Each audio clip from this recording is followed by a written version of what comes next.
भाई G20 conference उन्होंने करनी थी, करके दिखा दी डंके की चोट पर। आपको 1 साल से पता था, आपने झक मारा है। बिलावल भुट्टो साहब मां सवाए चाइना की मजबूरी के 3 या 4 लोग नहीं गए ना वहां पे, ये सऊदिया, तुर्की और इसके अलावा किसको रोक लिया आपने? इसको आप खारजा पॉलिसी कहते हैं। इंडिया में गए, जयशंकर ने बिठा के आपकी दुर्गत बना दी, उधर ही बिठा के घर बुला के वो रगेदा आपको कि आप टेररिज्म की फैक्ट्री चला रहे हैं। आज अगर आप रेफरेंडम करवा दें, हम 75 सालों से बात कर रहे हैं कि कश्मीर को हक खुद इरादियत देना चाहिए। आज कश्मीर पाकिस्तान के मुआशी हालात देख के पेट्रोल यहाँ पर 300 रुपये लीटर हुआ पड़ा है। एक बंदा जिसकी सैलरी 80,000 रुपये थी, उसकी उसी सैलरी में वो 1,60,000 हो गया, 80,000 का बर्डन आ गया। वो यहाँ पर पिछले तकरीबन कितने अरसे से पिस रहा है। आप आज रेफरेंडम करवाएं तो व्हाट इफ के कश्मीरी कहें कि भाई यहाँ पे आके हमने भी 300 रुपये लीटर पेट्रोल खरीदना है। उन्होंने ऐसा करके ना, ऐसे जनाटेदार थप्पड़ कहते हैं इसको, वो मारा है उन्होंने। भाई धमकियां दे दें, वो जो गरजते हैं वो बरसते नहीं। उन्होंने फोर्स, या तो ये होता ना कि वहाँ के जो अवाम हैं वो कोई रिएक्ट करते, तो कुछ ऐसा होता कि ये कैंसिल हो जाती। अगर G20 कॉन्फ्रेंस कैंसिल नहीं हुई तो ये पाकिस्तानी वजारत खारजा, पाकिस्तानी हुकूमत, हम कौम एज अ कौम, हम जो उनके भाई कश्मीर हमारी शारा गए, कश्मीर मकबूजा कश्मीर फलां है, हमारा ये है, कट मरेंगे फलां मरेंगे, आप तो बैठ के खाबे उड़ा रहे हैं। G20 में जितने भी ममालिक हैं वो पाकिस्तान के सिंपथाइज क्यों करें? पाकिस्तान की वर्थ उस वक्त होगी जब पाकिस्तान ना करे ना तो लोगों के मफाद हिट हों।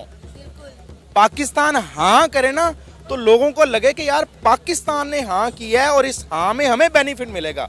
और भाई जब आपकी है और से आपके यस और नो से ममालिक की जिंदगी पर, उनकी ट्रेड के ऊपर कोई फर्क ही नहीं पड़ना, तो definitely they would go to the flow. या तो उनका दिमाग खराब है या तो आप वो सच्चाई बर्दाश्त नहीं कर पाते। और वो कौन होते हैं हमें बोलने वाले कि हमें क्या करना है? वो कौन होते हैं ये बोलने वाले कि यहाँ पे कौन सी मीटिंग होगी, कौन सी नहीं होगी? चाइना ने बाइकआउट किया है, उनके बाइकआउट करने से क्या G20 की मीटिंग नहीं होगी? जो उन्होंने बोला है कि करारा जवाब दिया जाएगा G20 अगर हुआ, तो मैं उनको बोलना चाहता हूं, आपको लगता है कि हिंदुस्तान ने यहां से चूड़ियां पहनी है? चूड़ियां पहनी है?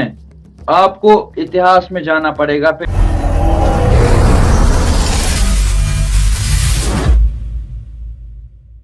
जय हिंद दोस्तों। कश्मीर में G20 की मीटिंग हो गई, लेकिन अभी तक पाकिस्तानी पब्लिक और वहाँ के पॉलिटिशियन को ये समझ नहीं आ रहा कि कश्मीर की जनता आखिर चाहती क्या है।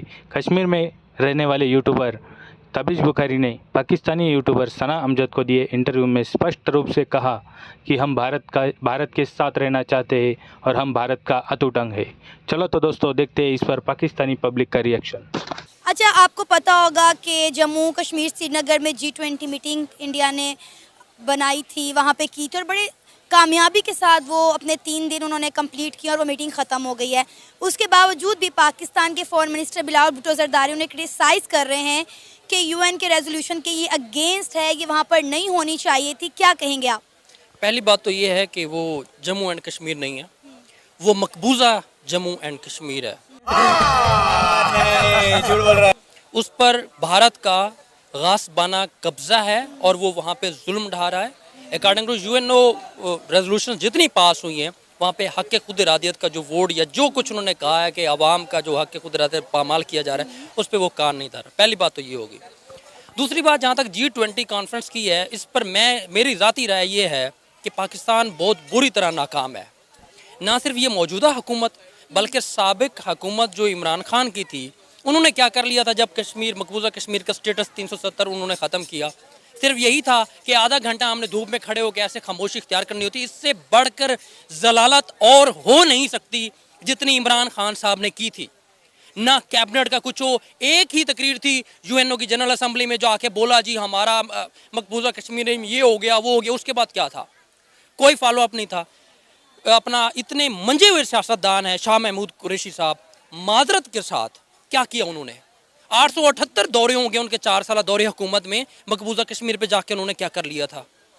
वो बाद में वो जो सानिया हुआ, उन्होंने इंडिया ने अटैक किया, हमने उसके ऊपर रिएक्ट किया, सारा कुछ। उसके बाद क्या कर लिया था आपने? कुलभूषण जाधव को आज तक हमने वो शो पीस बना के जैसे म्यूजियम में नहीं रख देते, हमने पकड़ लिया। अब शुंबे को, इमाम शुंबे को पकड़ा, हमने रख दिया। भाई G20 कॉन्फ्रेंस उन्होंने करनी थी, करके दिखा दी डंके की चोट पर। आपको 1 साल से पता था, आपने झक मारा है। बिलावल भुट्टो साहब मार सवाए चाइना की मजबूरी के 3 या 4 लोग नहीं गए ना वहां पे, ये सऊदिया, तुर्की और इसके अलावा किसको रोक लिया आपने? इसको आप खारजा पॉलिसी कहते हैं। इंडिया में गए, जयशंकर ने बिठा के आपकी दुर्गत बना दी, उधर ही बिठा के घर बुला के वो रगेदा आपको कि आप टेररिज्म की फैक्ट्री चला रहे हैं। देखें, हम इंटरनेशनली सतह पे हमने बोलना हो तो हम उनको ऐसा जवाब दे सकते हैं कि उनकी हिकड़ी बंद कर दें, हम उनकी हिकड़ी निकाल दें हम उनकी। लेकिन बात यह है कि हमें घर के अंदर झांकना होता है। आपकी सारी तवज्जो, पूरा फोकस सारा यही है, इसको जेल में डालना है, उसको निकालना है, इसको पार्टी से तोड़ना है, उसको फलां करना है। IMF की किस्त आज तक नहीं आ सकी। खारजा अमूर पे ये बुरी तरह नाकाम जा रहे हैं, कुछ भी नहीं कर पा रहे हैं। G20 कॉन्फ्रेंस से मतलब ये है कि एक दरवाज़ा खुल गया इंडिया के लिए वहाँ पे लोगों को लाने में।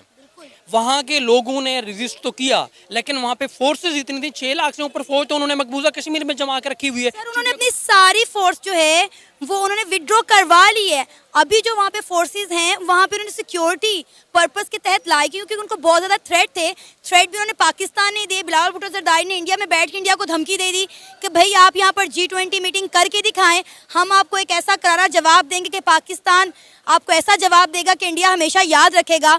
तो धमकियां तो पाकिस्तान ने भी देने में कोई कसर नहीं छोड़ी, लेकिन उसके बावजूद भी इंडिया ने एक सक्सेसफुल वहाँ पर मीटिंग करवा के पाकिस्तान के मुंह के ऊपर एक जोरदार तमाचा मारा है कि आप हमें रोकते रह गए, आप हमें धमकियां लगाते रह गए, हमें तड़ियां लगाते रह गए, और हमने 3 दिन की कामयाब मीटिंग वहाँ पर करके दिखाई है।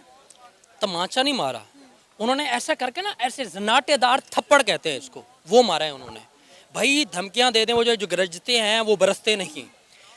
उन्होंने फोर्स, या तो ये होता ना कि वहाँ के जो अवाम हैं वो कोई रिएक्ट करते, वहाँ कुछ ऐसा होता, या उससे पहले होता अवाम के रद्द अमल में, मतलब मैं कुछ भी हो सकता है। वहाँ के अवाम, वो जो कब्जा किया हुआ है ये जालिम फौज है, जिस तरह से इसराइल फ़लस्तीन है ऐसे इंडिया और मकबूजा कश्मीर है, तो कुछ ऐसा होता कि ये कैंसिल हो जाती। अगर G20 कॉन्फ्रेंस कैंसिल नहीं हुई तो ये पाकिस्तानी वजारत खारजा, पाकिस्तानी हुकूमत, हम कौम, एज अ कौम, हम जो उनके भाई, कश्मीर हमारी शारा गए, कश्मीर मकबूजा कश्मीर फलां है, हमारा ये है, कट मरेंगे, फलां मरेंगे, आप तो बैठ के खाबे उड़ा रहे हैं। कश्मीरियों ने इस मीटिंग को बड़ा एंजॉय किया है। आपने वीडियो शायद देखी हो यूट्यूब पे, सोशल मीडिया पर, किस तरह जम्मू कश्मीर श्रीनगर को सजाया गया है। वहाँ पे रौनकें बहाल हो गई हैं, नाइट लाइफ शुरू हो गई है, लोग बड़ा एंजॉय कर रहे हैं। और हमने पर्सनली बड़े सारे जम्मू कश्मीर से रिलेटेड कश्मीरियों के इंटरव्यू किए, मेरी बात सुन लेना आप, हमने बहुत सारे कश्मीरियों के इंटरव्यूज किए और literally they are happy with it. वो कह रहे हैं कि हम खुश हैं। ऐसा कुछ भी नहीं है, मैं आपको बताता हूँ। अच्छा, हमको सिखा रिया है। पहले 5 साल की बात करें, ऐसी कोई डेलीगेशन आती, 6 साल पहले ऐसी डेलीगेशन आती, तो यहाँ पे क्या होता था कि यहाँ पे अगर होम मिनिस्टर भी आता था इंडिया का, या PM आता था, तो क्या होता था कि यहाँ पे सारी दुकानें कॉल दी जाती थी बंद की। लेकिन आज 20 मुल्कों से यहाँ पे लोग आए, और जो बहुत बड़ी फख्र की बात है कि कश्मीर को ही चुना गया इस मीटिंग के लिए, और 20 मुल्कों से यहाँ पे आए डेलीगेशन, और बहुत ही अच्छी तरह से इस्तेकबाल हुआ। और सबसे बड़ी बात जो आज यहाँ पे हुई कि कोई भी हड़ताल नहीं हुई, लोग अपने कामों में मसरूफ रहे, और साथ साथ लोगों में एक खुशी की लहर भी थी। उम्मीदें बड़ी है कश्मीरी अवाम को, G20 की डेलीगेशन यहाँ पे आई है, और अवाम भी यही इस सब से खुश है कि किस तरीके से अब आगे क्या देखने को मिलेगा। टूरिज्म की बात करें या इकोनॉमी की बात करें, किस तरीके से कश्मीर की ये चीजें बूस्ट हो जाएंगी, और लोग भी इस चीज का वेलकम करते हैं। और अगर हम स्मार्ट सिटी की बात करें, स्मार्ट सिटी की से भी जो यहाँ की कश्मीरी अवाम है काफी ज्यादा खुश है। कम्युनिटी में इवल्स होते हैं, दुश्मन होते हैं, तो इस तरीके से कश्मीरी अवाम ने भी अच्छे से साथ दिया सिक्योरिटी फोर्सेस का, और उनने वेलकम भी किया इस चीज का। और अगर दूसरी बात आपने कही कि G20 के बारे में आप कश्मीरी अवाम क्या सोचती है, G20 के बारे में मैं अगर बोलूं, आज मैंने ऑन ग्राउंड रियलिटी को चाहा जानना कि क्या समझती है, एक मतलब लोकल बंधु से कुछ जाना मैंने, तो वो वीडियो भी मैं आपको जरूर भेजूंगा कुछ उनका कहना था कितने खुश अवाम है, क्योंकि अवाम भी चाहती है पुरअमन तरीके से कश्मीर अब रहे, जो खून खराबा आज से पहले 8 साल होता था वो ना हो, और अच्छे से अब सब कुछ यहाँ पे हो, सब सेटलमेंट्स हो और कश्मीर तरक्की करे, टूरिज्म को बढ़ावा मिले। और इस बारी इसी में आपको मैं ये भी बताऊं कि पिछले 40 सालों के बाद इतना टूरिज्म का बूस्ट इस बारी कश्मीर में है। चैनल को सब्सक्राइब करो पहले, हाँ जल्दी करो, मुझे पता है कि आप लोग नहीं करते, वीडियो देखते हो लेकिन सब्सक्राइब नहीं करते। ये लाल कलर का बटन नहीं से दबाओ, जल्दी दबाओ।